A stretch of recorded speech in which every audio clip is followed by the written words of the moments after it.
Good afternoon, everyone. I'm Carlin Bowman, and I'm a senior fellow here at AEI, and I'd like to welcome all of you to tonight's Bradley Lecture, Indispensable, How Philanthropy Fuels American Success. As always, we're very grateful to the Line and Harry Bradley Foundation of Milwaukee, Wisconsin. They've generously supported this lecture series for more than a quarter century. It's a special pleasure to have Karl Zinsmeister back at AEI. For 13 years, Karl edited AEI's magazine, The American Enterprise, and his office was around the corner from my own. He held the J.B. Fuqua Chair while at AEI, which allowed him to do research on many different topics that became magazine and newspaper articles and even books. AEI is a launching pad for many talented individuals, and Karl's career since AEI is one of the best examples. He is the author of 11 books, including a cookbook called The Finger Lakes Feast. He was an embed in Iraq and produced two great books, Boots on the Ground and Dawn over Baghdad, about what he wrote about in his journals while there. Marvel Comics invited him to write a nonfiction graphic novel titled Combat Zone based on his experiences. Karl is also a filmmaker. Along with his wife Anne, he produced a documentary film titled Warriors that aired on PBS. Karl then became President George W. Bush's chief domestic policy advisor. He has extensive private sector experience as well, having worked as an executive at the Stickley Company, a firm that designs, manufactures, and markets American arts and crafts furniture designs worldwide. I remember the townhouse he single-handedly renovated on Capitol Hill many years ago. He's renovated a total of 7 boutique properties and now lives on a houseboat. Today, Karl is president of the Philanthropy Roundtable, where he oversees the organization's magazine, its book publishing, and its website. He started a program there for veterans and service members. The book on which tonight's lecture is based is the product of years of work. The Almanac of American Philanthropy is intended to be the definitive reference guide to the subject, and it has shaped his thinking about his lecture tonight. Please join me in welcoming Karl, who will be signing your books after the lecture. Thank you. Thank you, Tom. Thank you very much, Carlin. We are going to improvise a little bit today on the AV. That's the way it goes once in a while, but you can't be an embedded reporter without knowing how to improvise. I have hot-wired my computer up to batteries on Humvees. I have slept in some of the funniest places you can possibly imagine, so I'm going to make it work here. I also want to apologize for my voice. I'm suffering from that dangerous malady, Final Four fever, and it has zapped my voice. I wasn't thinking last night when I was screeching my brains out. My children are actually 7th generation residents of the county in upstate New York, where my family raised our kids. And I've been a Syracuse basketball fan since they played basketball with, peach baskets and birch bark balls. And so I did a little bit of barking myself last night. I'm sorry, but I think I'll get through it here. And I want to thank Carlin and AEI for hosting me today. As Carlin said, we go way back. In geological terms, I think Carlin and I are brontosauruses here at AEI. I first started working here in 1982, and I sort of think of that as the Devonian era, when the fish were first starting to crawl out of the seas, that were kind of questioning some of the liberal pieties and walking around on land in D.C. for the very first time. I was a young data researcher, and my job at that point was to kind of strip mine interesting statistical trends out of the 1980 census. And I was putting in long hours, and some of you might not believe this, but the plush real estate in AEI back in 1982 was the Gerald Ford office. He was just out of bringing new kinds of excitement to the White House, and he had an office here, and he had a couch which was really built for the contours of an offensive lineman. I mean, ladies and gentlemen, I'm here to tell you that Gerald Ford had big hands. He really did. And he had big cushions, too, on his couch. So I spent many an overnight on the Gerald Ford couch. I've never confessed that till now, but there's no one here who can fire me anymore, so I can just tell you the truth. But the story that I'm going to tell you today, I've got to figure out how to click these. This is the right one, and this is the left one. The story I'm going to tell you today is about private philanthropy, which is one of America's most distinctive contributions to modern culture. It's just not something you find in the same forms or the same scale anywhere else in the world. And I have a high goal for us this evening. I'm really hoping to persuade you that in our country, philanthropy is much more than, kind of a nice civilizing coat of paint on the national mansion. It is instead a deep part of our foundation and of our very structure. And I'm going to present some evidence to you that philanthropy is crucial in making America the unusual country that it is. So let's start with some brute numbers here. Our nonprofit sector now employs 11% of the U.S. workforce. As these things go, that's quite significant, obviously, and this 6% of GDP that is represented by our nonprofit workforce is also quite representative. And this skips, by the way, the value of volunteer labor. If you put a monetary figure on the volunteer labor, it would be even larger. To give you a little bit of perspective on that official GDP figure, here is the number for the fabled military-industrial complex, which is, of course, often used as a shorthand for a formidable industry. Well, guess what? The charitable sector passed the military-industrial complex in size way back in 1993 and continues to grow beyond it. Information like that, alas, is often missing from discussions today in public discussions, from journalism, from academic analysis, from politics, certainly. So many people are surprised when they encounter realities like this one, which show that America's most generous cities are not New York or San Francisco as they expect, but rather the communities of basically Mormon America and the Bible Belt is what you're looking at. And this is a fair comparison. This is basically how much skin you have in the game. This is giving as a percentage of what you have to give. It's not total. Obviously, New York is going to be bigger than anybody just because it's a huge city, but this is giving as a percentage of what's available to you to give. Anyway, this is just a kind of a simple representative fact to try to make the point that all kinds of essential facts about philanthropy are mostly unreported in this country, and as a result, our citizens don't have a true sense of the size of the sector or the consequence and role that it plays in our national health. And when I realized this, when I was at the Philanthropy Roundtable, we finally decided to do something about that. So what we did was produce this book. It was a multi-year effort, and it includes all kinds of things like a Philanthropist Hall of Fame, which had never been produced before. There are about 1,000 of the greatest, or at least most consequential philanthropic achievements in the nation, chronicled in the book. There's a rich collection of quotations. There's a timeline that lays out about 350 years of charitable action in America and a lot more. And it's really a very lively collection of Americana is the main thing. And we're very excited that it will fill some gaping holes in the national self-awareness. And I promise you, it will not make you sleepy. If you have small children at home and they happen to crack its covers, they will not run to you crying. And the reason is basically the human interest element. There are just Iliads and Odysseys of human interest in this book. Take, for instance, this character. This is a man named Ned McIlhenny. Ned was born and raised on a Louisiana bayou. His garb here, as you may notice, is not typical Louisiana costume. They don't even dress like that at Mardi Gras, so far as I know. But McIlhenny had a kind of a Forrest Gump life. And at this particular phase, he was actually an Arctic explorer, did some very interesting things in Alaska. He came home and he wrote a book on alligators. He wrote another book on wild turkeys. As an ornithologist, he personally banded about 250,000 birds. Just one of these guys with a million interests and appetites.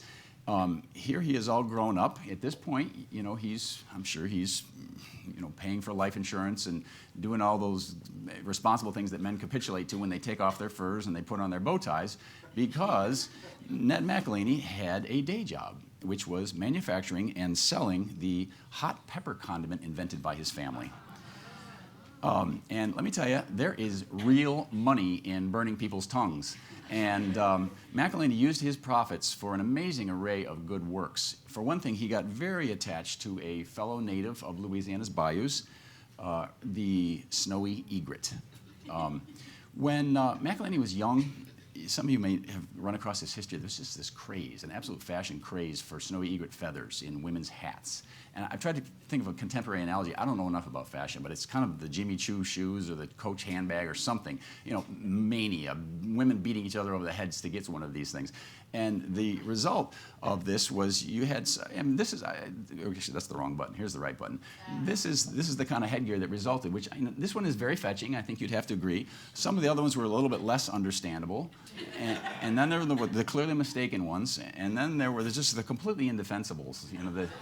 But all of these were very common in the 20s. And guess what?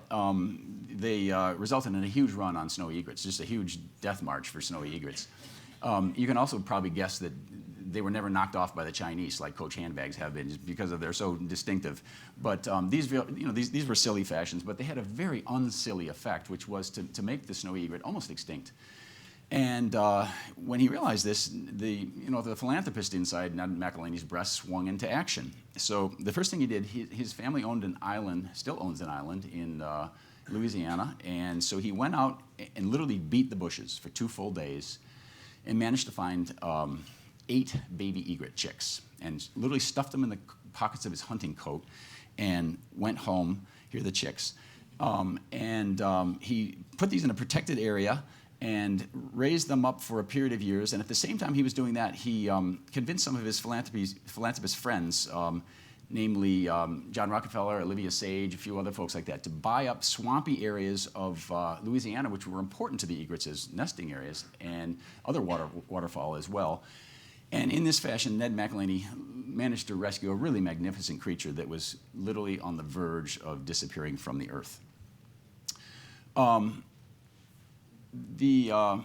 Same time the same time he was doing this, he was getting into all kinds of other things. And one of the really fascinating aspects for me was when I realized later on in his life he acted to kind of short circuit another kind of extinction, a very different kind of extinction.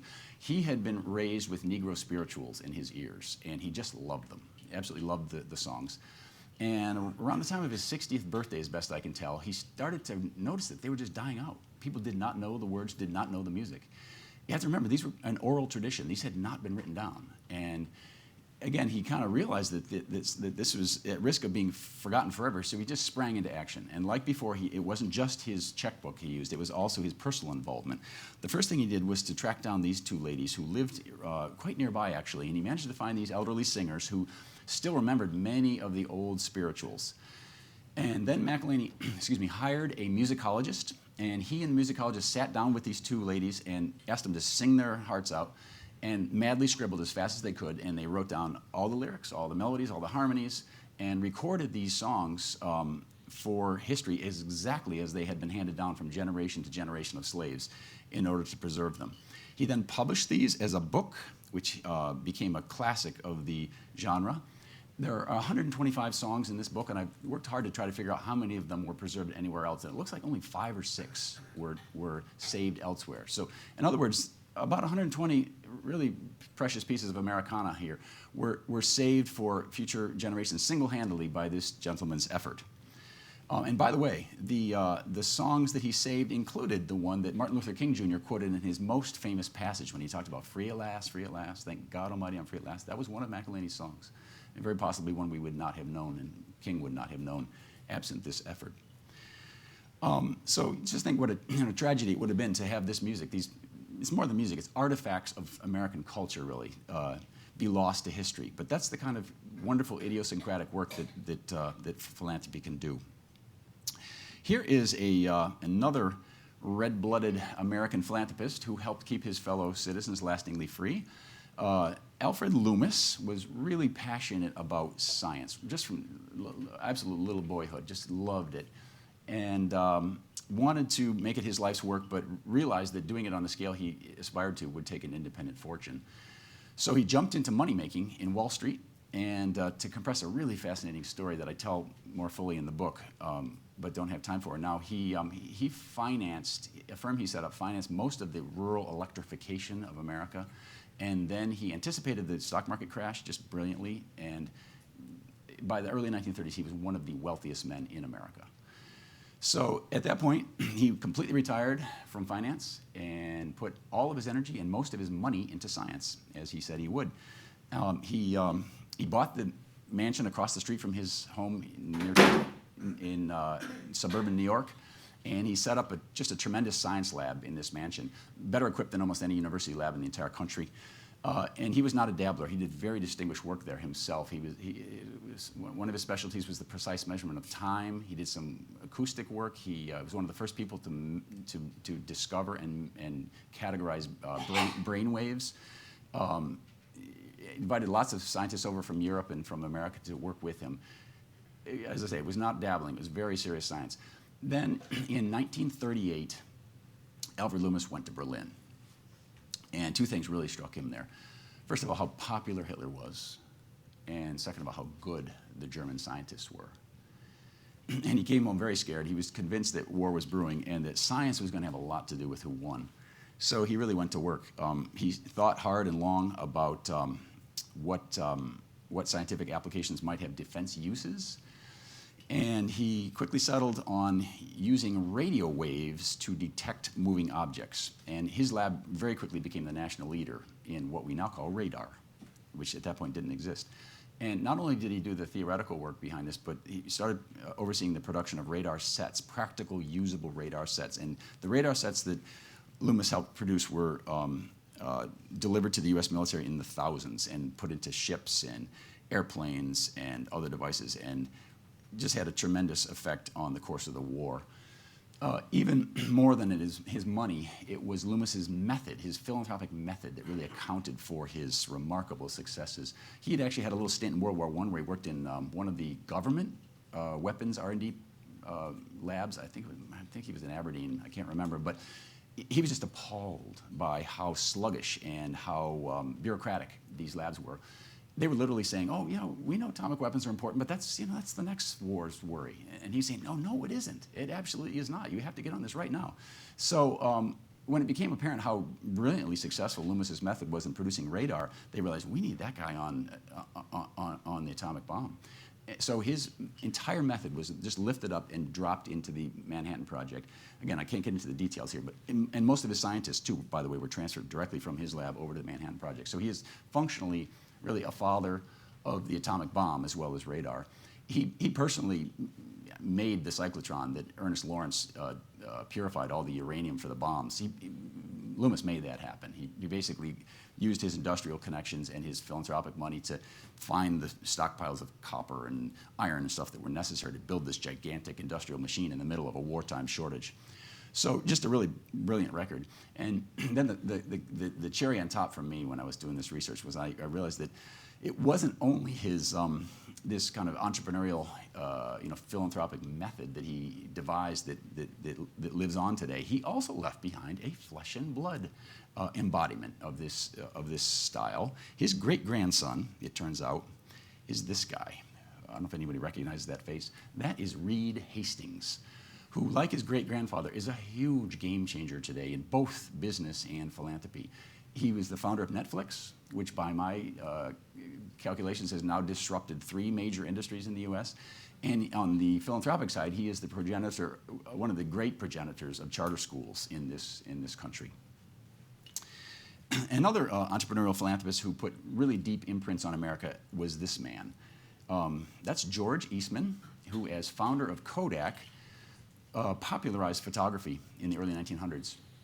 When Eastman began, the photographic process was just all guesswork. I mean, there was just very little science involved. For instance, there's some remarkable stories about during the early startup phase of his company, when he was literally sleeping in a hammock in the corner of the warehouse, kind of trying to get the business ramped up. There was a period of time of a few weeks where there was just a calamitous series of failures of the industrial gelatin that was used to develop the photos. And people were sending in their photos and they were coming out black for a few weeks. And it was going to kill the company if he didn't fix this fast. So he was frantic, as you can imagine. It eventually turned out, they finally tracked down that the cows whose carcasses were boiled down to make industrial gelatin, I don't know if you know that's where gelatin comes from, but it is. These cows had been moved to new pastures where there was a lack of sulfur in the grass that they were eating. And that tiny missing element was enough to just wreck this delicate chemistry of photography. So when he figured this out, you can imagine, he said, that is never going to happen to me again. I'm going to master the basic science here so I know what's going on. So he started hiring chemists from an obscure little school in New England called Boston Tech. And he had some very good experiences with these well-trained minds who came to him. And in gratitude, he later funded the transformation of Boston Tech into today's MIT. He built this building and all of the rest of the MIT campus where it now stands, where it now resides, and he is to a very large degree responsible for making this the great school that it is today. Passion. plays a big role in philanthropy, a very big role, and a very legitimate role in my judgment. One of George Eastman's passions was music. He, for instance, had a full-size pipe organ installed in his home in Rochester, and he hired a guy to come in every morning and play it to wake him up. It was literally his alarm clock. Toccatas and fugues to wake up. That sounds like the life. But he just loved music in so many ways. There's a wonderful journal entry where I read one of his friends who accompanied him on a trip to New York City where they took in 12 operas in 6 days. And her summary in the journal was, George is absolutely alcoholic about music, which is a good way of putting it. And this passion for music in George Eastman led to one of the really great cultural gifts in all of American history. He just willed into existence, methodically created and built to world prominence the Eastman School of Music in Rochester. The Eastman School was really important in Americanizing classical music and in popularizing classical music. In those days, if you wanted to become a conductor, you had to go to Europe or a great player, and there just was no tradition here. And Eastman, to some extent, single-handedly helped overcome that. In addition, this auditorium, their main auditorium at the school, was very important in transforming film from a really kind of a cheap, vulgar undertaking at that point to an art form, at least potentially an art form. That happened here. He hired classical music orchestras to play between the reels of silent movies and did other things that helped get that transformation started. Another very idiosyncratic donor who poured money into world-changing research was Katherine McCormick. By the way, I only noticed after I put this slide into my slideshow that I think she's wearing egret feathers, which means we have dueling philanthropists here. So it's the way it goes sometimes. Anyway, I think a lot of you probably know that philanthropy has been important in medical breakthroughs. I mean, a lot of people know that the polio vaccine, for instance, was a philanthropic project. But how many of you know that the birth control pill was the creation of a sole public funder? And you're looking at her. Katherine McCormick was a reaper of the International Harvester Fortune. That was her money. And she was an early women's rights activist. I have to say she was more than a little bit crazy, but she was very determined to make a difference in the world and very talented. And at one point, she made it her quest to find some means of preventing pregnancy as easy as taking a daily aspirin. That was that was the assignment. And she eventually put the current equivalent of about $20 million, by my math, of her money into this. She was I don't mean she helped, I don't mean she worked, I don't mean she sent a few grants. She was the sole and entire funder of this entire project. She hovered over the lab constantly. She had significant science training herself. And by 1957, she and her scientific partners had an FDA-approved pill. She absolutely reveled in this accomplishment. At one point, she even walked into a local pharmacy and got a script filled for her own prescription, even though at this point she was a matron in her 80s. So this is I think she just wanted to feel that kind of little, that little pang of donor pride that you get when you do something like that, I guess. The Ford Foundation, which you're looking at here, people don't realize the Ford Foundation was actually based in Southern California for a while. It was once described by Dwight McDonald as, quote, a large body of money completely surrounded by people who want some. And you look at a big pile of silver like the Ford Foundation or like a lot of these wealthy donors I've just been describing, and you think, well, that's American philanthropy. That's what it's all about. Actually, philanthropy in the U.S. is not just a story of moguls. In fact, it's not even primarily a story of moguls. Least of all is it a story of big foundations. I don't know if you realize, these are the figures from the latest year. Only 14% of charitable giving in the U.S. comes from foundations, and only 5% more comes from corporations. So the rest, more than 80%, comes from individuals. And the bulk of that, by the way, comes from small to moderate individuals at an annual rate of about $2,500 per household. So it's a mass phenomenon, and that's the real money.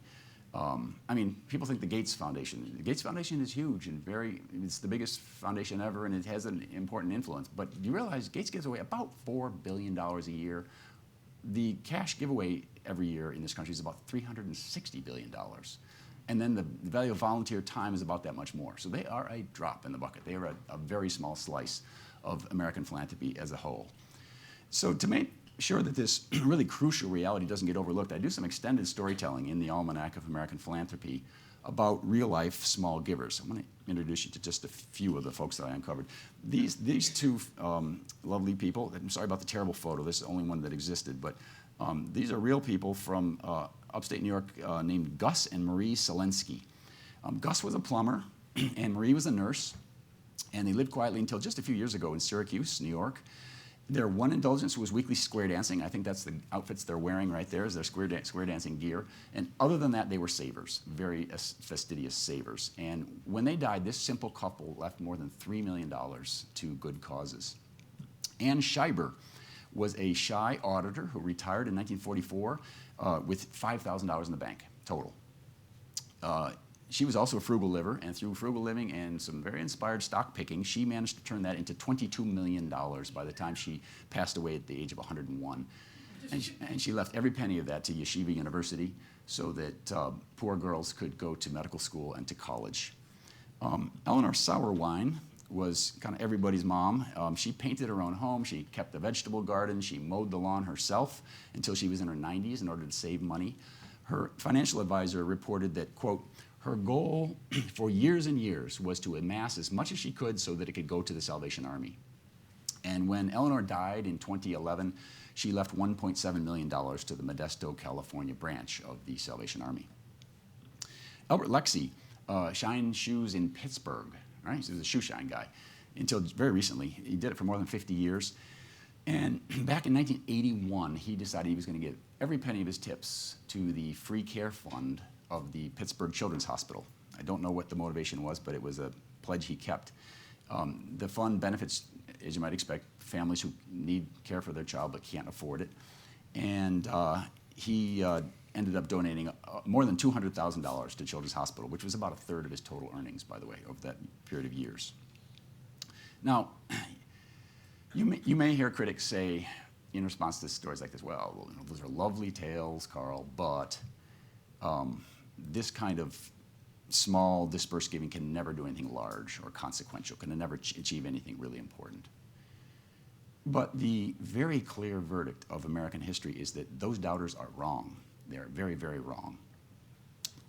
Many remarkable things have been done through our history by dispersed giving, which often aggregates in very formidable ways. The author Daniel Borstein, I'm sure some of you have read, once noted that the state of Ohio, with just 3 million inhabitants in 1880, had 37 colleges, right? 3 million people in 1880 had 37 colleges in Ohio. That very same year, in England, the entire nation of England, which has 23 million people, how many colleges do you think they had? Grand total of 4. So, what explains that? Well, basically the difference is small-scale education philanthropy. Let me show you the picture. This is the colleges that existed in Ohio in 1826. Now, at that point, Ohio was the frontier, all right? That was the West. That was the Wild West. And I picked 1826 because it was the year that Case Western Reserve University was founded. Western Reserve eventually became quite a powerhouse in science. I think something like 16 Nobel Prize winners have been associated with it. Lots and lots of prominent businesses you would have heard of came out of Case Western. But when it was created, at this point, it was basically a little dot that was built up solely through sacrificial giving by its neighbors, by lots of local little people on the Ohio frontier. I read the stories of one supporter, for instance, who it was a farmer with some wagons and horses, and during the winter, when those wagons and horses weren't busy, he hauled stone from a local quarry for the college. That was his contribution. He did it all winter, every year. There was another local family who pledged a certain fraction, several, who pledged a fraction of their egg sales or their milk sales to the college. And again, it sounds like, well, that's not world class. Well, it adds up, and it did add up in the case of this college. And lots of others. Starting around the 1840s, I discovered hundreds of Eastern churches decided that they wanted to pool together little donations, very small donations, but pool them together and send them west to places like this. And within 30 years, those churches had raised more than $1 million that nurtured 18 new colleges. And here's the slide of Ohio after that campaign had been going for about 25 years. Again, lots and lots of places, many of which have become quite important to our nation. And this same story, by the way, played out in many other parts of our country. I just chose Ohio because I had good data for this. Now I want you to fast forward, please, to 2015. And don't lose your capacity to be startled when you think about this. Today, there are 50 separate different American colleges that are in the midst of a fundraising campaign that will raise at least $1 billion in donations, in freely given donations. And private gifts are now important not just to private colleges, but to public institutions as well. I don't think you realize that state institutions like the University of Virginia or the University of California, Berkeley are now heavily dependent upon voluntarily given revenues. And, here are the figures for the latest year. You'll note that UVA has a lot more gift income than state funding, and Berkeley has more gift income than state funding, even though these are prominent state public universities. And by the way, lots and lots of interesting philanthropic sub-innovations underlie this. For instance, I didn't realize until I got into this research that the endowed chair, which is of course a huge part of the reason our universities are successful and preeminent in the world, the endowed chair is basically an invention of American philanthropy. And even today, it's very rare in other parts of the world. I recently spoke at the University of Kentucky, and they had just, they had just received a $23 million gift to build a new honors college. This is the gentleman who gave the money. His name is Tom Lewis, and so I was interested because I just happened to be there. He's a successful home builder, and the interesting thing to me was he'd made his money in Arizona, right? And he'd lived almost his entire adult life in Arizona, and he'd gone to college himself in North Carolina. So I thought, why Kentucky? What's going on here? So I had to pester a lot of people, but I finally figured out. It turns out that all 16 of his great-grandparents were Kentuckians. So he felt a personal connection. He felt something special in his family that he wanted to act on. And that's a very good example of a point that I want to make next, which is that in our country, giving has always been very personal. Not just big giving, but all giving. I'm going to talk about this guy to try to illustrate this a little bit. This is a Broadway lyricist named Michael Brown. And Broadway lyricist is a good way to go broke in a normal year, but once in a while you get lucky, and he got lucky in 1956. He had an unexpected hit musical under his belt, and he was feeling a burst of prosperity.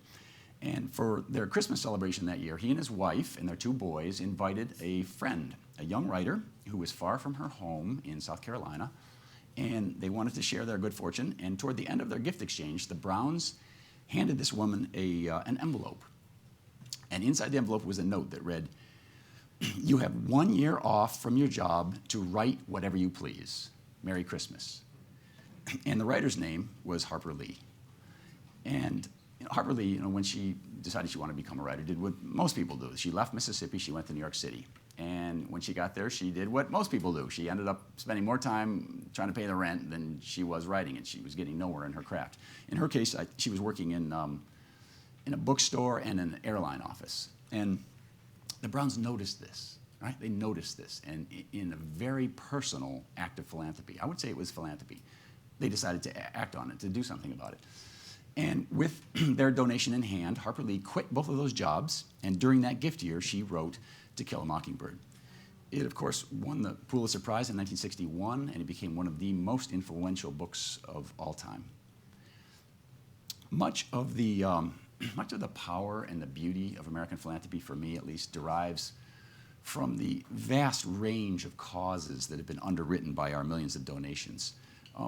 I don't know how many of you realize that these are, the homes of some of our greatest founding fathers. These are among our country's top cultural treasures.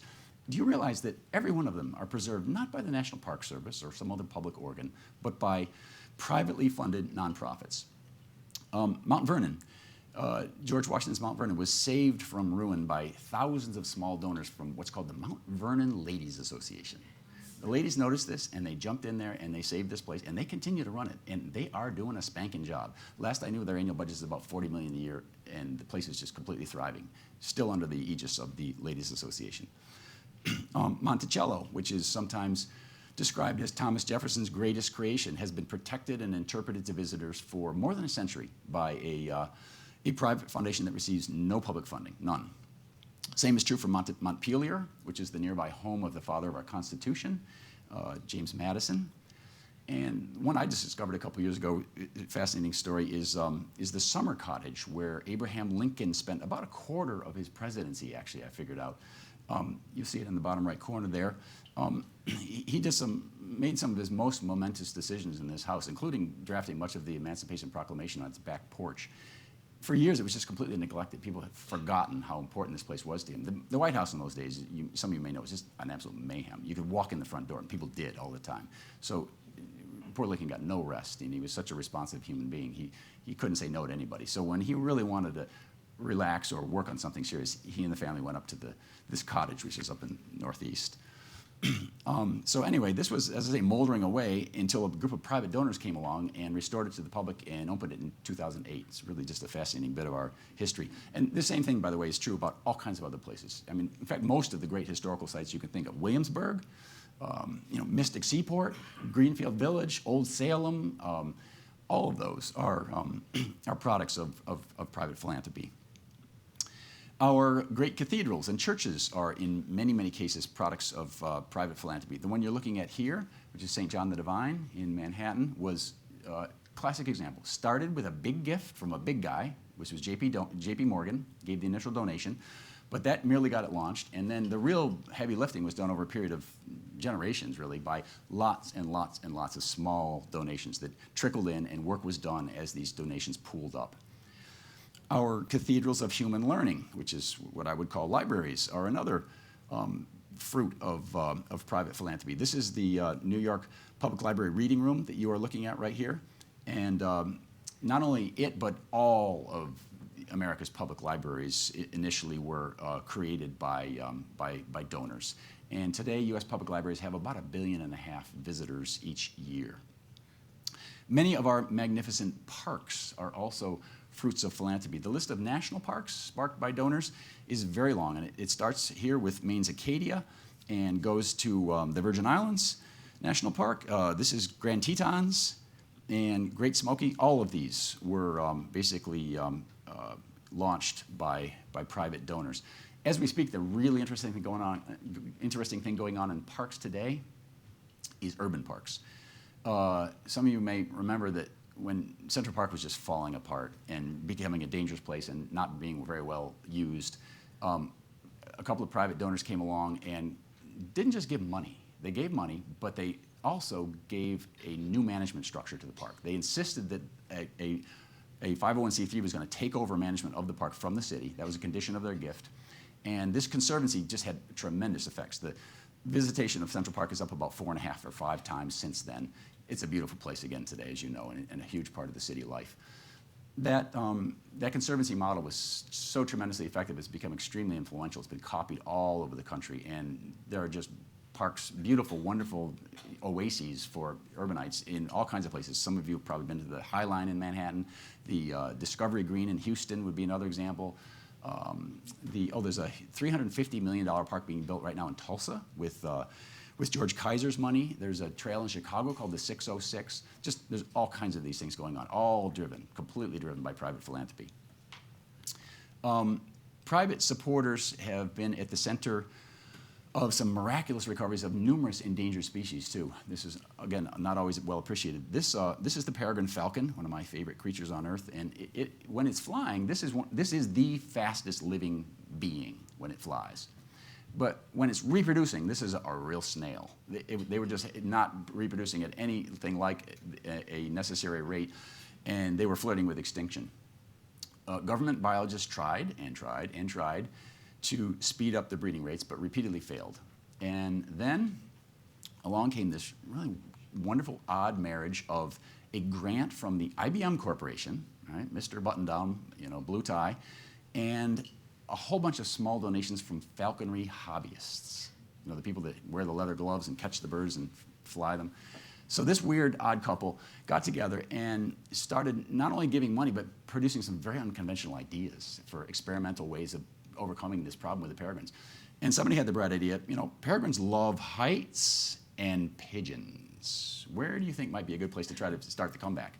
City skyscrapers, somebody said. And it sounded like a crazy idea, but guess what? There are peregrines all over this country at this point, up in urban penthouses, up in the tops of buildings.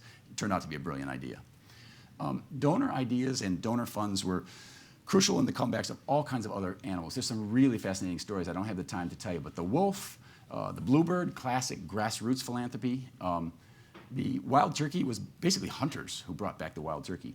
The whooping crane, unbelievable story of a major donor who just did all kinds of things, not just his money, but again, it was his talent and his insights. He was the guy who figured out that once the birds have been reestablished in the US, they have to be taught to migrate. The first time, they don't know how to do it. Once they've done it once, they can migrate again, but somebody has to show them the first time. And this guy was an amateur pilot, and he said, let's use one of those ultralight airplanes to fly them to Florida. And again, it sounded absolutely mad, and it was not the kind of thing that most government bureaucrats are going to volunteer their agency to try, but it was actually quite successful. Philanthropy is actually terribly important in science in general. I mean, all kinds of science. You're looking right here at a telescope. I don't know if you realize, almost all of the famous telescopes in this country, I mean, starting way back with the Lick and the Yerkes observatories, and then Mount Wilson and Mount Palomar and today's Keck telescopes, all of those really great high-end instruments were filled with light by private money. And that continues today. The two really massive instruments under construction right now are the Giant Magellan and the so-called 30-meter telescope. And both of those are products of donations. And I mean big donations. I mean, like this one, this is the 30-meter. This was created by a $250 million gift by the founder of Intel Corporation, Gordon Moore. He slapped that down to design and kick off the process. Certain large areas of philanthropy have been especially hard spurred by donors. Medical research is a perfect example. Back in 2013, Philanthropy Magazine, which I oversee, we did a special investigation of some of the pioneering funding for medical research that John Rockefeller did.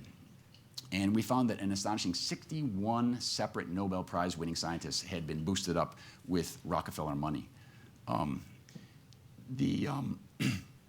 The breakthroughs that were made by these folks were all kinds of important things. Blood typing came out of that, penicillin came out of that, the yellow fever vaccine came out of that, nerve signaling, fundamental genetic things that we know now, all grew out of that very, very seminal funding from John Rockefeller, which began, by the way, because he lost a grandson to scarlet fever. Again, very personal motivation, but he jumped in there and he helped a lot of other people out of that tragedy. Another area where charitable efforts are extremely important is foreign assistance. Very few people know that private U.S. philanthropic funds sent overseas now substantially exceed the official foreign aid of our government. These are the numbers for the latest year available. You can see that in 2011 we had $39 billion of private donations for overseas poor folks and $31 billion of government aid. And it isn't just the quantities that matter, by the way. In all fields, as I've already hinted, I think, private giving tends to work in very different ways from public funding.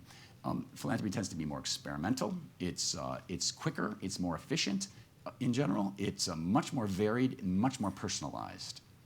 Let's take the last thing. Let's take personalization, for instance. Many of the most interesting and successful mechanisms in the charitable world. And I'm thinking about things like micro-lending circles or mentoring programs or the Posse Foundation, which keeps kids from dropping out of college, or Alcoholics Anonymous. These all rely very heavily on individualized solutions, on the one-to-one human accountability. And what they're really doing is taking advantage of all the useful information that becomes at your fingertips if you actually know someone, instead of just dealing with a stranger. And by creating personal rather than impersonal transactions, they use the power of relationships to change behavior. And that's powerful. Mother Teresa used to say that, I never think about crowds. I think about individuals. And that's kind of a philanthropist's credo. On the other hand, the administrator of a government program has to think about the crowd. They almost can't think about the individual.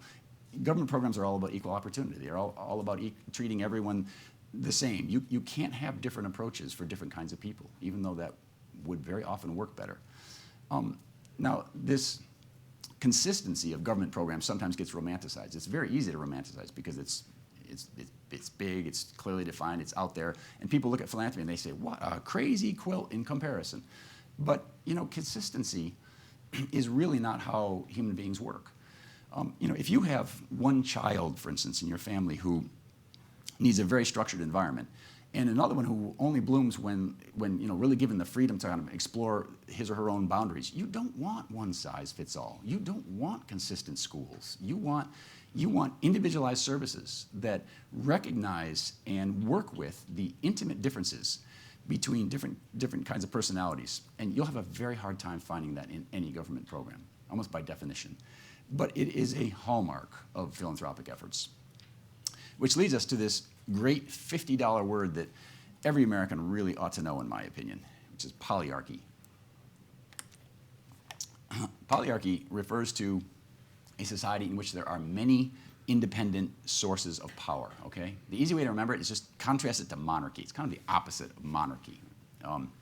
Now, the United States obviously has a notably polyarchic culture, and I would argue that independent philanthropic giving is a really big aspect of this. You can think of all those givers and all those nonprofits as like mini legislatures. They're deciding what matters, what needs fixing, what's important in our society, and they're acting. It's a very, very dispersed style of authority and action. Yale Law professor Stephen Carter, a thinker I admire, points out that everyone measures community needs with what he calls different calipers, and that millions of individual charitable decisions are going to lead to much more variety and much more diverse spending and much better protection of non-mainstream points of view than a single government program can or ever could. And for this reason, Carter refers to philanthropy as, quote, democracy in action. That's his phrase. And I think it's an apt one. Now, the fact that most philanthropy takes place on a local level and usually out of the public eye, sometimes it's very private and often even anonymous, means that it's really easy to overlook the kind of actions I've been describing to you here. Most of us never see more than just a few fragments, a few very small fragments of the overall kind of private giving iceberg. Even people in the business themselves lose track of its import and its size and its scope. And the result is that we grossly underestimate the problem-solving power of charitable action and how valuable it is to our nation. So not surprisingly, there are lots and lots of out-and-out critics who kind of go out of their way to discount the idea that major public concerns can be addressed via private responses. And the message is sort of, yeah, philanthropy's cute, I'm not against it, it's a lovely little thing, but if you're serious and you really want to solve a problem, get big and get governmental or go home. That's the clear message. One of the criticisms you will hear about philanthropy is this one, that philanthropy is just a drop in the bucket. Now, I want to remind you, when I started this talk, I showed you those figures about the U.S. nonprofit sector now being much bigger than the military-industrial complex. So kind of keep that in mind. But let me throw a few more additional tidbits out there. I don't know if you know that the Gates Foundation alone, which is, as I've already told you, is only a tiny sliver of our overall entire philanthropic apparatus. The Gates Foundation alone now distributes more overseas assistance than the entire Italian government. It's estimated that in just its first 2 decades, the overseas vaccine program that Gates runs, which is only a part of what they do, obviously, but their vaccine program alone is estimated to have saved almost 8 million young children. That's not a drop in the bucket in anyone's bucket. And I want to take you a little further. Absorb this. So again, Gates has done some pretty remarkable things here. Well, guess what? Gates's fraction of the total amount of money that America sends overseas to needy people is again very modest.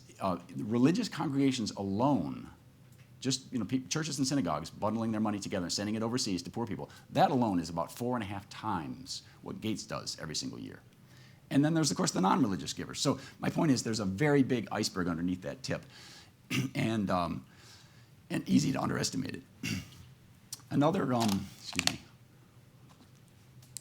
Boy, Syracuse better win because I just sacrificed a mighty set of vocal cords for them. Another complaint that you'll often hear is that philanthropy is not coordinated. You hear that the rules vary so much; they're all over the map. There's no consistency.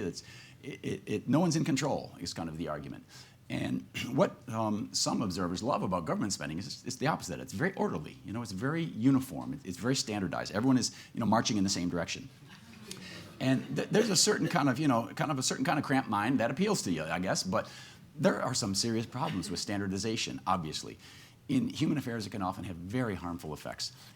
As Carla mentioned, I worked for 3 years in the West Wing, overseeing domestic policy. And anytime we would take up a problem, I would think to myself, you know what, no matter what we do, no matter how careful we are, no matter how deeply we think this through, we are going to discombobulate millions of people.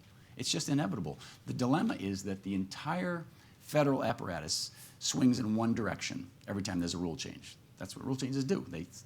Everything is changing. You pull out the rug from underneath a lot of people every time you do that. It's very hard to test competing policies. Many times I wanted to. It's just not really feasible at the federal level. Many times I wanted to kind of turn a faucet on slowly and see what happens. Again, you can't do that. It's all or nothing. The idea of differing solutions for different places is very appealing intellectually, very impossible at the federal level. Now, because humans are not predictable robots, the healthiest forms of society building, I would argue, are often going to evolve by lots of little experiments and lots of little trials and errors. And yeah, many of the efforts will fail, and the reality is that so long as we aren't all swinging in one direction at the same time, that's just fine, because the failures will be exposed and the errors will cancel themselves out to a large degree, and the successes will be visible, and then people will copy them. So that is an argument for dispersal of resources, for divided attacks, for independent assessment, all the things that private philanthropy provides. In 2005, I love the fact that it actually came from a date certain. I figured this out. In 2005, there was a wonderful new word coined to describe what I'm kind of preferring here, to describe a reliance on dispersed authority to fix things, and that word is crowdsourcing. Of course, crowdsourcing is all about, how would you define it? I would say lots of people taking lots of small bites out of big problems that allow them to eventually chew through those big issues. And if you're one of the individual people and you really think hard about it, you're thinking, oh, I'm wasting my time. I can't possibly nail this on my own. But you can't think that way. You have to recognize that you're part of an army. And that's what gives crowdsourcing its power. And the effectiveness of this method has been really brought into high relief by the computer revolution, obviously. I mean, I'm old enough. When the computer revolution first started to unfold, it was all about machines like this big IBM mainframe computer. But it very quickly became clear that this was not the future, that this was not a particularly powerful method of solving problems, that this was the future. The story of the internet, the entire story of the internet, is the accumulated power of millions of small actions. The lesser of the hacker culture that you see depicted here is that one man with a laptop can do amazing things. I look at this picture and I think that one man with a laptop is also probably very good for the practice of dentistry, from what I can tell. But dentists have to make a living too. So there are obviously aspects of this culture that you may or may not find appetizing. But it's clearly a powerful way of solving problems. That's one of the clearest lessons of the last decade or two. So my argument would be that small-scale, decentralized, non-uniform, non-orchestrated problem solving in this model should not be considered a problem for philanthropy or for any other motive aspect of society, for that matter.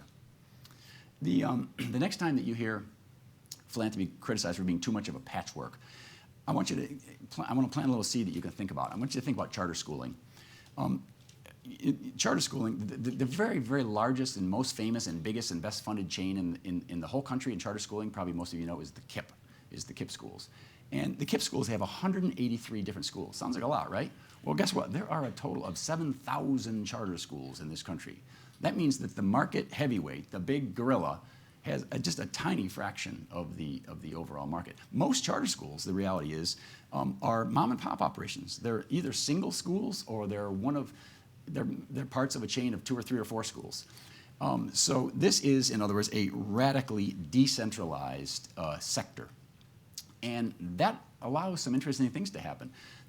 It allows a riot of choices. I mean, I don't know if any of you have spent any time in charter schools. It is a fascinating underworld these days, really fascinating aspect of America. There are math and science schools. There are schools built around the great books. There are work-oriented schools. There are quasi-military academies. There are, hippie schools without doors or windows or controlling features of any sort. There are all kinds of things, much more variety than you will ever find in traditional district-run schools. And the philanthropically backed charter movement is built on the whole idea that there is no single definition of what constitutes a good school, that education is an exercise in matching. It's all about matching. And what you want to do is match each child's gifts and temperaments with an institution that can bring out his or her best self. So, here's a Rorschach blot test for you. When you see that crazy quilt of charter schools, and it is a crazy quilt, you can just walk around this city and poke your head in some of them. You'll be amazed at the varieties. Does that strike you as evidence of, inconsistency and trouble? They don't all look the same. They don't know if they follow the same rules. Or does that ecosystem of options that you'll find strike you as a healthy sign of adaptation to what people want? Which brings us to a final item on the list of alleged weaknesses of philanthropy. The fact that some donors are mean. You'll hear this one for sure. Or they're selfish, or all they want is their name on a building. Well, guess what? It's absolutely true that some people do good works for not such good reasons. And there's absolutely no reason to deny that, in my opinion. So let's close this talk with some acknowledgement that donors aren't all saints. You are looking here at J. Paul Getty. J. Paul Getty was a cheapskate who, when he was literally one of the richest men in the world, installed a payphone at his estate to make his guests pay for their own telephone calls. There was actually, some of you may remember this. At one point, his grandson got kidnapped. Okay, remember this? And he was held ransom for $17 million ransom. And so Grandpa's like negotiating with him endlessly, forever. Can you get that down a little bit? Can you reduce that a little further? And to the point where they finally cut off the grandson's ear and mailed it to Grandpa. And at that point, he kind of resigned, and he said, okay. So, but get this, he paid as much of the ransom as is tax deductible. Don't ask me why any ransom is tax deductible, but apparently it is. He paid $2.2 million because that was deductible, and the rest of it he gave to his son as a loan, so he could get grandson out of hostage, at 4% interest, by the way. So that's the kind of man we're talking about. Not a sweet and fuzzy man. Nonetheless, the reality is that J. Paul Getty also, with some other part of his brain, gave the world just an absolutely sublime collection of Greek and Roman art that will be elevating souls for centuries to come. Here's one more example, and I'll close before my voice completely drives you all crazy. You are looking here at Leland Stanford. Listen, folks, I hope there are no Cardinals in the audience, but there is absolutely no denying that corruption made Leland Stanford rich. He built his railroad fortune on every trick in the book. They used stock watering, they used collusion. He did all kinds of string pulling, kickbacks, bribes, you named it. He got good at it. Yet, when his son died, genuine grief over this tragedy led him to decide that he was going to use his ill-gotten lucre to benefit the children of California, and ultimately all of us, by building Stanford University. So the message is that, no, philanthropists aren't always pretty. There's no question about that. But here's the really fascinating secret about philanthropy. You don't need to be an angel to participate. The brilliant thing about this mechanism is it will take us just as we are. All the selfish impulses and the noble impulses and the confusions and the wishes and the wants and the vanities of all sorts that swirl together in every one of our breasts, and it will take that and use it in a wondrous way to get good things done, even with our flaws. That's the kind of the genius of the mechanism. So obviously, if I've done nothing else this evening, I hope I've convinced you that philanthropy is just a huge and fascinating and really powerful aspect of our culture. I assure you, I've only scratched the surface of the Almanac. It's a 1,300-page book, and there's a lot of remarkable stories in there. So as you please do grab one, and as you leaf through them, I hope you'll kind of try to keep track of one very profound reality. As I said, there's lots of human interest and fun stuff in there, but there's a deeper message that's terribly important, which is that voluntary giving in this country is not, it's not some sort of acute hobby. It's not just a nice national sideline. It is right at the very heart of our country's success. So with that, I will thank you very much.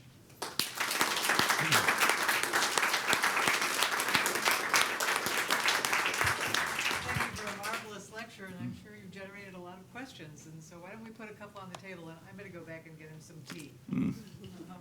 That would be welcome. We'll put these two questions right here on the table first, and I'll be right back. Thank you. Hi, I'm Bob Hershey. I'm a consultant. How is the internet affecting philanthropy? You had talked about crowdsourcing. Well, more generally, the not just the internet, but the whole kind of modern culture of the computer revolution is affecting philanthropy tremendously. For one thing, philanthropy used to be an undertaking of retired people. And as you know, a lot of the people who've made internet fortunes today are getting involved real early, and they're doing it in parallel with their career building. And that's a very new model. And I think it bodes well for this thing I've tried to emphasize, that it's not just the money you give, it's the insights you offer and the management skill and the wisdom and the daring and the entrepreneurial talent that you bring to the table. So that's a big, big influence. There are all kinds of, in addition, technical aspects to this. I mean, some people, I should say, were panicked when the Zuckerbergs announced that they were going to give away their money without using a traditional 501c3 or a traditional foundation. People say, well, then it's not really giving it away. Actually, it can be giving it away even better if you do it, thank you so much, with some sort of a commercial mechanism or some sort of a hybrid mechanism. So we're having an explosion right now of mechanical innovation and technical innovation in the field, which I think is very exciting and encouraging. Hello, my name is David Krukoff. I really enjoyed your sort of Darwinian mutation analysis of philanthropy. Do you ever get into judgment of philanthropy? Like, for example, you emphasize a lot about higher education, and for my mind, higher education has become almost an end to itself nowadays, and the cost of higher education has become, the utility of it is less than it once was, I believe. Do you discuss, do you judge at all in your work? You can't help. I have my own opinions. I tried real hard to keep them out of the Almanac. I was telling Carlin before that my main yardstick was this effort consequential? Lots of them I don't really like myself, or I would not have done myself, but the measuring stick is, did it make a difference? Did it redirect American society? And if it did, we put it in. Now, I think it's really important, not just for me as an editor, but for all of us as observers of philanthropy, to try to resist that temptation to judge, because very often you don't really know what's going to result from an innovation. There are lots and lots of examples in my book where people kind of launched something and weren't quite sure. A quick trivial example, okay? Remember the Ice Bucket Challenge a couple years ago? People said, oh, how silly. Isn't that a trivialization of philanthropy? Well, they raised, I'm trying to remember the number, I think it was $160 million, and then a lot of follow-up gifts after that, because those people, once they gave once, they tended to give twice, for the ALS Association. I don't know if any of you noticed. It was, when was it, in January, I believe? I was really struck by this. One of the leading researchers on ALS at Johns Hopkins went on Reddit, the internet kind of interview site, and he gave a talk on Reddit where he said, if you think that the Ice Bucket Challenge was trivial, that was a joke, or that isn't making a difference, I got some news for you. And that very same day, they released an article in Science magazine, the real heavyweight authority in science, that said that they used this huge influx of ALS Ice Bucket Challenge money to try a very unorthodox, kind of unconventional approach. And the bottom line is they discovered that it's very likely that there are going to be important new therapies resulting from this within a few years. And those therapies, by the way, the clinical trials for those therapies have also already been prepaid for by the Ice Bucket Challenge. So it's easy to scoff and it's easy to kind of anticipate problems, but I think the track record of philanthropy is such that it's a mark of wisdom to just be a little agnostic, to kind of let things run their course. There are plenty of dumb ideas, and they all die. They do not get renewed. And you have to have a little confidence that the competition of ideas will handle that it's worth throwing a lot of stuff out there, because that's what philanthropy is. It's basically our innovation budget. It's way more risk-taking than anything the government does, or even anything that many private companies will do in the areas of medicine, for instance. So it's our innovation budget, and you're going to blow a lot of your innovation budget. That's the nature of taking risks and experimenting. There's a question back here. Right there. Hi, I'm Art Gazzetti. I'm with the American Public Transportation Association. I missed the very beginning. Not sure you mentioned Detroit, but Detroit is a city where a lot of people believe in the city, or saying I'm stepping forward in a philanthropy way to get the city back. Comments on any of that? Yeah, you're right. It's terribly important. This new grand bargain would not have happened without donors. And Again, it wasn't just the money. It was kind of the insight and the sort of the squaring of the circle. I'm trying to not maul this phrasing. Somebody I admire, who I won't identify, was saying that, that's kind of the difference between politics and philanthropy. In politics, he said, it's all about the math of subtraction. You're trying to subtract other people's, attractiveness for the public. And philanthropy is all about addition. It's a different method. It's a different style. It's a different approach to a public problem. And, when you get to a sticky wicket like Detroit, which is a huge mess with all kinds of villains involved in it, the political instinct and temptation is to just throw brickbats. And that's probably what politicians should do, frankly. I mean, there has to be an accountability and a punishing maybe element involved, but it doesn't solve the problem. And the philanthropists come in, they have a very different motivation. They just want to get out of the woods. They don't want the treasures of the Detroit Art Museum raffled off, and they don't want, the schools shut down. They didn't want disastrous things to happen. So the politics of addition worked very well in giving it a second chance. Now, Detroit can still blow it. This didn't guarantee that they have a rosy future, but it gave them a second chance, and we'll see if they're idiots or not. Question right here.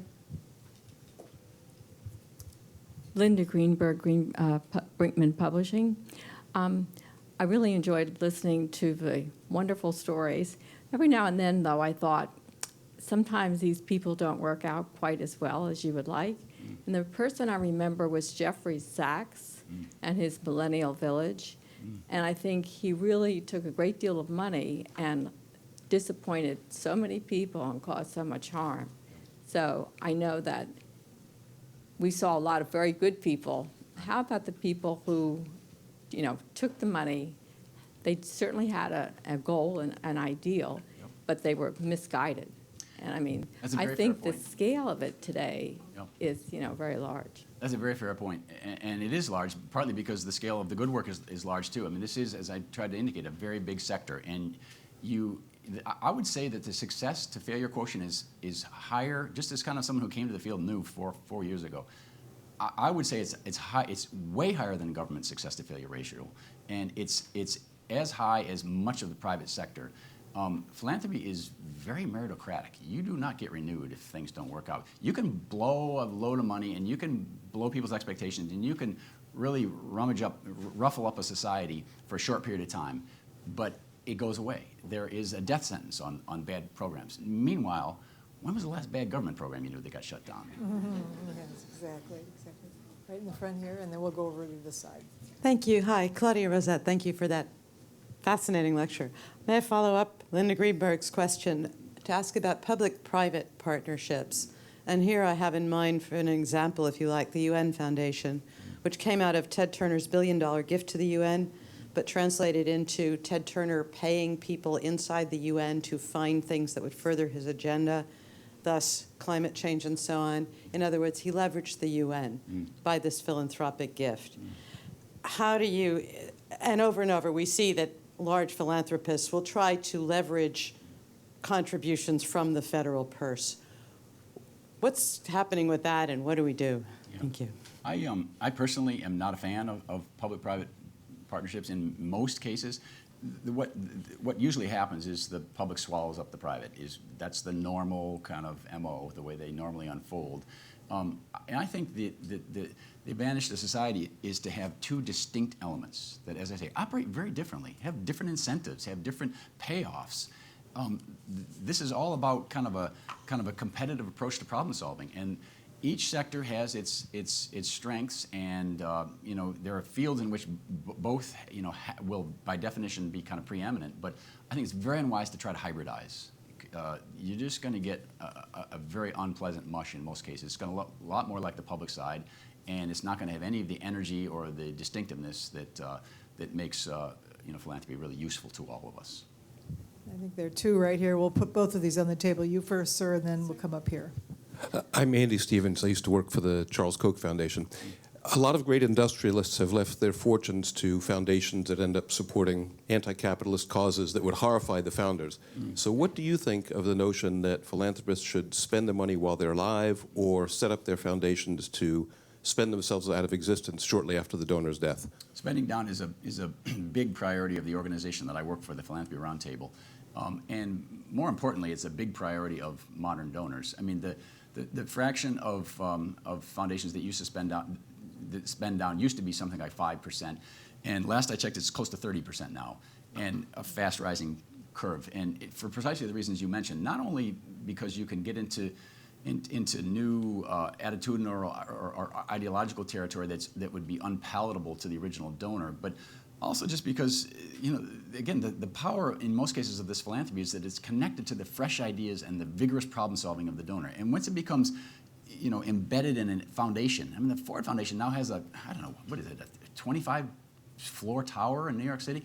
It's become sclerotic. You lose any of that freshness that really made the philanthropy working in the first place. So I think there are lots of good reasons to encourage, it has to be the donor's choice, but to encourage donors to think hard about spending hard when they're alive and making sure that people they really trust clean up whatever's left in the 5 or 10 or 15 years after they're gone. And by the way, many brilliant donors did that. George Eastman was a pioneer in that, spending while living.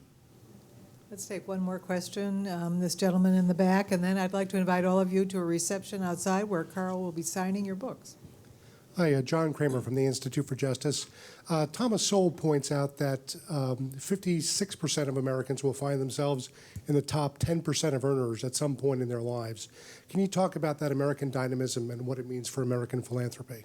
Yeah, it's really true. I just found out of a wonderful organization that I had never heard of. Anybody here heard of Les Enochians? It's a French organization. It's named for Enoch in the Bible. Enoch, you may remember from the Bible, was the man who didn't die or couldn't die or never did die. And the Enochians is an association of mostly European with a few Japanese firms that are hundreds of years old. The Beretta gun company is still owned by the Beretta company, by the Beretta family, excuse me. It was founded in the Middle Ages. There are the Howard family in Britain has been one of the richest families in Britain for 400 years, the same family. You simply do not get that in this country. As you mentioned, John, you have this dynamism. People make money and they lose money and they give away money.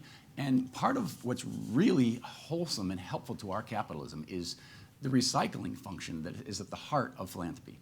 I mean, I want you to just think about this.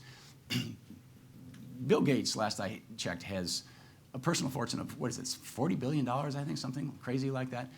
He has pledged to give away all but $10 million to each of his children. Okay, he's got 3 kids, so he's going to hang on to the Gates family is going to hang on to $30 million. Do the math, $30 million on a $40 billion fortune. He's hanging on to a fraction of 1%. He is voluntarily embodying this dynamism you're talking about. He's using that money to try to build up another generation of successful Americans. He's using that to try to save other people's lives, to get them educated, to help them succeed as he succeeded. And he's by no means an exception. This is right at the heart of American capitalism and of American philanthropy, and those are 2 closely intertwined factors. Thank you all for coming, and thank you to the C-SPAN audience, and thank Karl once again for this wonderful lecture. Thank you.